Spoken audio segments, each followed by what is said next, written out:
Mohammed bin Salman, Mohammed bin Zayed ఈ వ్యవహారాలకి UAE, Saudi అరేబియాల మధ్య వివాదాలకి సంబంధించి ఒక సరికొత్త కమ్యూనికేషన్ అమెరికాకి వీళ్ళకి మధ్యన జరిగినటువంటి ఎంబీజెడ్కి మధ్యన జరిగిన కాన్వర్సేషన్ ఇప్పుడు లీక్ అయ్యి అంతర్జాతీయ మీడియాలో ఫోకస్ అవుతున్నటువంటిది. అందులో ప్రధానమైన లీక్ డాక్యుమెంట్స్లో ప్రొజెక్ట్ అవుతున్నటువంటిది ఏంటంటే ఏదైతే నికోలస్తో ఎంబీజెడ్ మాట్లాడినటువంటిది ఫార్మర్ స్టేట్ డిపార్ట్మెంట్ స్పోక్స్ పర్సన్తో మాట్లాడినటువంటి అసిస్టెంట్ సెక్రటరీ కూడా చేశారు.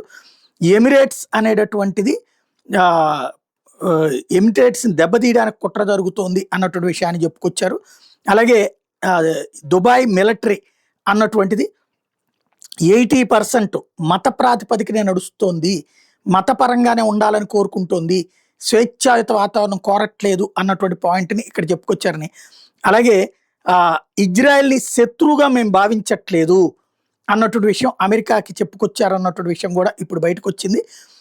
మరొక వైపుని చూస్తే ఏదైతే అల్ నహ్యాన్ ఫ్యామిలీకి సంబంధించి Blackwater for security citing destruct in local forces అన్నటువంటి పాయింట్ కూడా ఇక్కడ మెన్షన్ చేసుకొచ్చారు.